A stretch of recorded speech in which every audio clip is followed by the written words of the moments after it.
Welcome back. When IKTV decided to jump on board with Rodney Small and the Steel Expressions concert, we expected the pianist Rodney Small to impress his audience last Friday, December 30th, 2016, with the staging of his 5th annual Steel Expressions musical show. We got that and so much more. Not only did Small deliver his usual high standard, he also featured 19 other local musicians who show that SPG definitely has musical talent. Let's take a look.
First announced in November 2016, the Dr. Erling Harry Scholarship Fund was announced, or has announced, that 2 young Vincentians are the main recipients of financial assistance.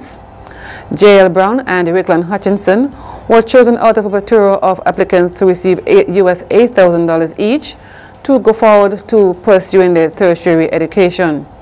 Brown is a resident of Calder and is pursuing a degree in international trade, and Hutchinson is from Beckway, Union Island, and will be completing a medical degree at All Saints University, SPG, with the hope of later specializing in neurosurgery.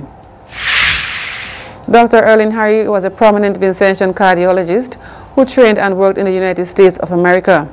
His family founded the academic scholarship last year in his memory to mark the 1st anniversary of his death.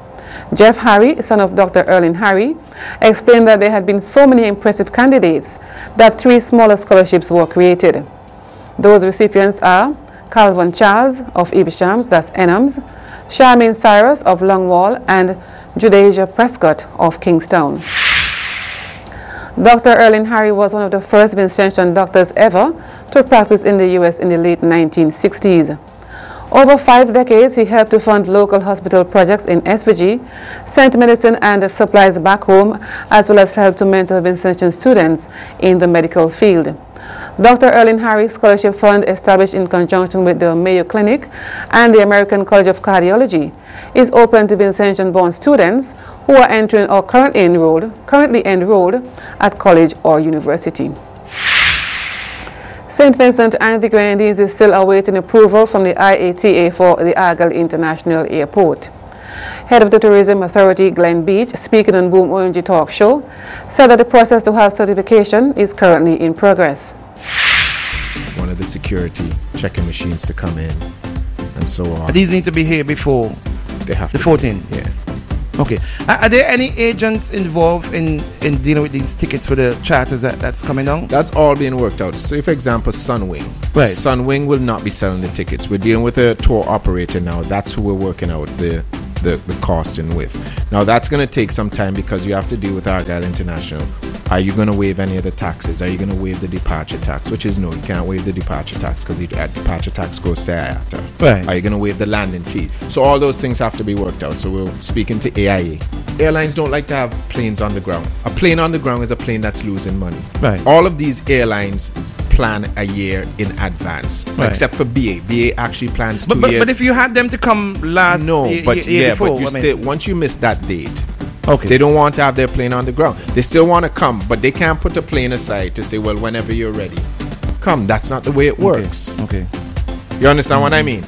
So, for example, So we had them. American Airlines should have landed here on December 16th last year, but we didn't meet that date. Right? JetBlue and Cal are very interested in JFK, to St. Vincent and the Grenadines. Cal is also interested in Pearson, which is out of Toronto. WestJet obviously is interested in it. Both WestJet and JetBlue were speaking about October, November this year.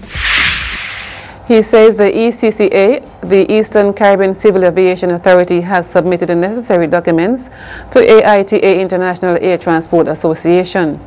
Beach added that the SVD code currently assigned to E.T. Joshua Airport will be transferred to the Argyle International, which is a bit more difficult than obtaining a new one. Well, if they booked for E.T. Joshua, they would just go into Argyle. Transfer over to Argyle. Okay. All right. And the call sign for Argyle would be? SVD. SVD? Same as E.T. Joshua. Same as E.T. Joshua. And Beach says E.T. Joshua will cease to operate on the 14th of February 2017. The head of Tourism Authority says he is very confident that all the necessary certification will be ready on time. ECA and so on have already come in. They've approved everything. It's just to go through the... So why did you say they're in the system? It's in the system because even though ECA has approved everything, you still have to go to IATA, which is the international board, which goes through, which is ECA's... ECA represents IATA in the Caribbean. So everything is there. So for it to get on the system, the international system, because one of the problems right now is that once you open on the 14th thing, this is not that you're keeping E.T. Joshua. E.T. Joshua fails to exist on the 14th. So the code, the SVD code, transfers to Argyle. So that's a bit more difficult than just opening a new airport. So everything is a go though. But will you? The nice thing about will you agree with me? Hold on, Steve. Will you agree with me that there's no guarantee that ECA is going to give full approval? No. Correct. Thank you. ECCAA represents IATA in the Caribbean. The Embassy of the Republic of China, Taiwan, made a donation of 2 desktop computers to the University of the West Indies Open Campus yesterday, Wednesday, January 4th, 2017. The equipment, valued EC $2,000 per unit, is for the Open Campus Library.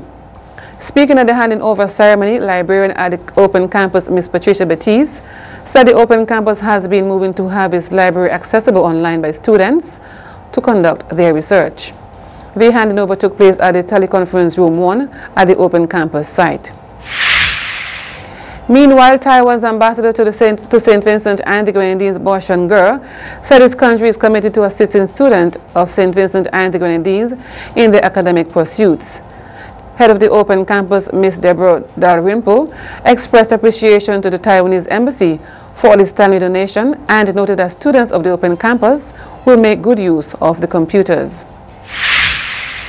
Former chairman of the Caribbean Policy Development Center, CPDC, the regional umbrella network of civil society organizations, Mr. Renwick Rose, represented Caribbean civil society at a seminar held in Brussels December 6th and 7th to begin discussions on future perspectives for relation between the ACP, African, Caribbean and Pacific countries, and the European Union (EU) after 2020. The year 2020 is significant because in that year, the current relationship agreement signed between the ACP and the EU at the Cotonou in 2000 expires. No negotiations for a follow-up agreement have yet been held, but must be concluded by the end of August 2018. The National Insurance Services NIS is currently preparing to host a year-long program of activities to celebrate its 30th anniversary in 2017. Executive Director of the National Insurance Services NIS, Reginald Thomas, said that the milestone is being observed under the theme, Financially Sound and Customer Friendly, NIS turns 30. He said they also commemorate the anniversary to focus on improved delivery of service in all areas to their customers.